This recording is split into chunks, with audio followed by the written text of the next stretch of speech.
Hey, what's up everybody? Today no rollerblading. My finger still is very fat, really fat. I also got hurt really bad here where I hit the latch, so I just dragged my son all the way to the skate park. But today we have a scooter and a skateboard, so we're gonna play some scooter. I want to figure out if it's something for me or not. Just give it a try. So this is the material we're going to use. Is an NGP scooter. It's a 2015 model, so it's almost 4 years old. Or it's already 4 years old, nearing 5 years old. Careful, there's a worm right there. I bought it for my son, but he never really played on it. So it looks really cool actually. So yeah, let's try this thing out. Oh, my chest! Wow. I'm gonna need that bunny hop though. I don't know if you even call it a bunny hop in skating or scootering, but I need to nail it.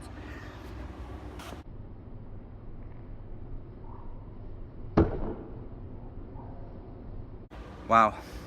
So one thing I noticed is like the bunny hop on the BMX, normally you put your forward view a bit up and you hop it up so you get more air.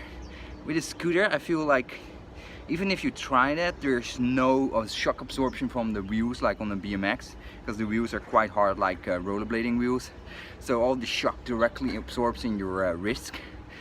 It feels kind of painful on the wrist, to be honest. Kind of interesting to know. I did not know there's so little shock absorbing by the wheels. I can definitely feel it trembling in my arms now.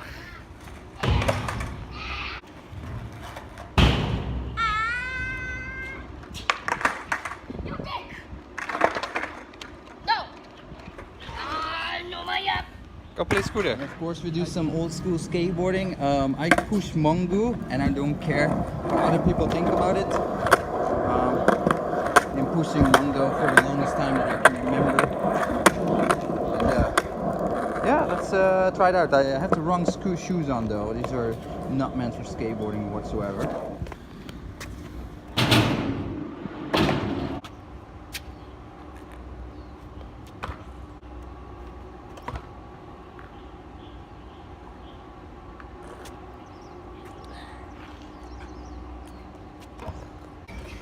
Jump. Now I'm gonna do the jump thing before I cannot. 3, 2, 1. I can jump so hard. Okay. 1, go. Wow, good. Actually, Papa, try it. Behind you. Yeah, I see it. So, trying out scootering for a bit now, and yeah, it's a weird feeling. It's good that I have a skateboard with me to compare, and I yesterday went rollerblading, so I have a good comparison. And the scootering is not as easy as it looks like, the flips and the whips. It's just about timing and fast spinning stuff, which I'm not ready to do yet because it will wreck my shins and my ankles. It feels really weird. So it feels really harsh on the wrists actually, in the upper arms, because there's not much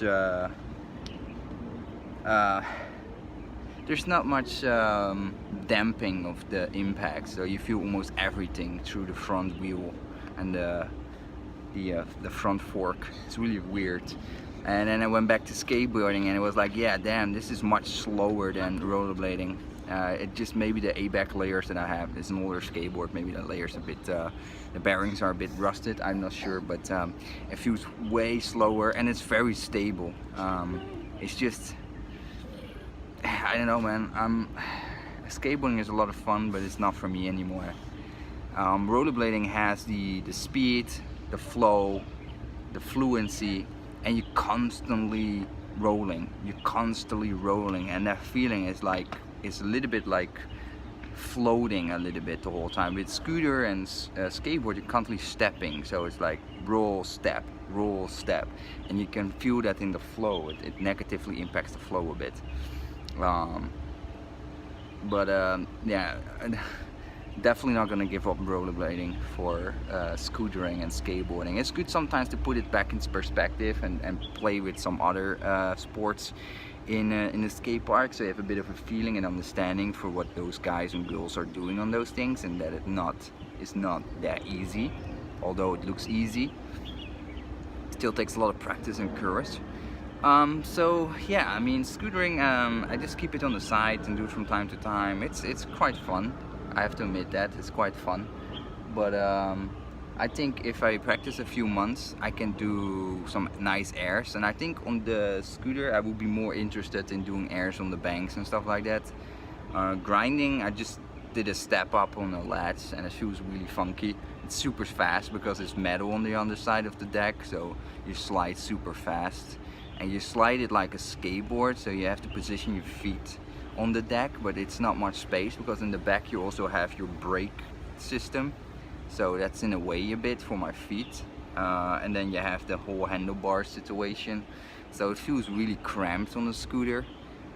And yeah, the skateboard feels more spacious.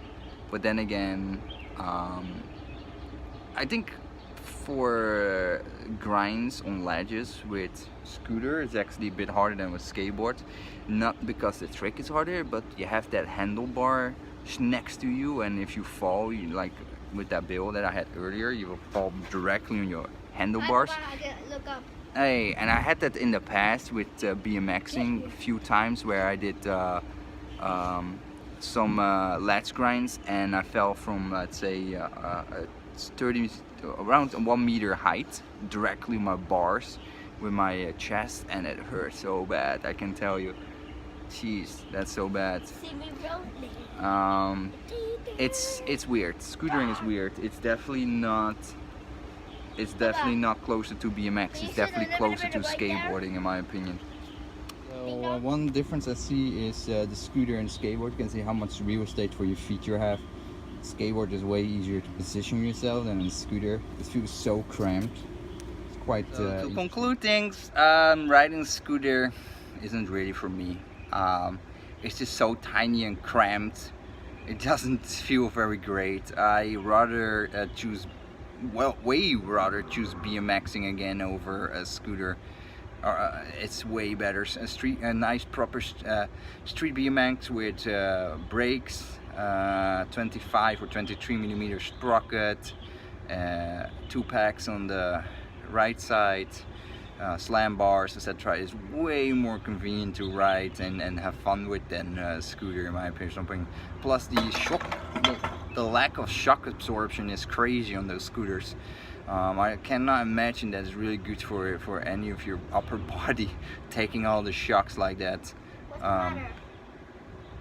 Because with skateboarding you take it, and rollerblading you take those shocks through your legs, which have much more and longer muscles in them, and instead of your shoulders and your upper arms and your neck. I don't know, it doesn't feel great. It's fun though, but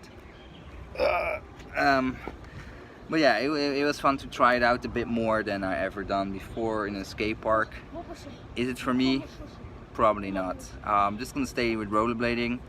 A lot of people on the rollerblading Facebook group suggested me to go big wheels instead, so I'm gonna try that out and mix up big wheels rollerblading with grinder blading, and I just stick to the trick that I know best, which is this is standard grind, and then over time just slowly move it back to other grinds.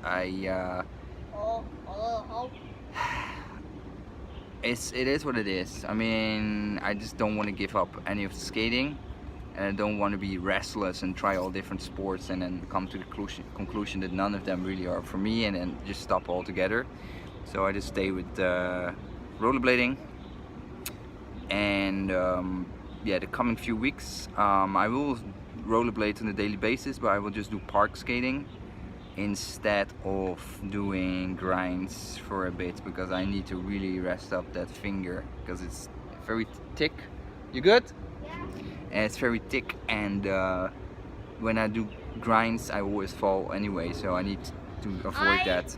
I'm a Harry Potter. Yeah, you look like one with the glasses and the hair. I'm a Harry Potter. So yeah, hopefully you like this video. I will do it more often. Just sometimes grab the skateboard along and just do a skateboard video, and sometimes a scooter video. I will try more tricks, etc. But I definitely have to practice. But yeah, I like all of them. I just when I did that simple shove it trick on the skateboard, I felt like, yeah, that feels really good actually. really enjoyable. Going on 2 quarters and just sliding on the, it has something different. It's very cool on a skateboard to be on quarters, etc. And it's a lot of fun, that's for sure.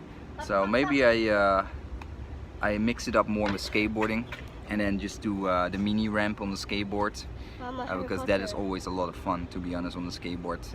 It's very fitting.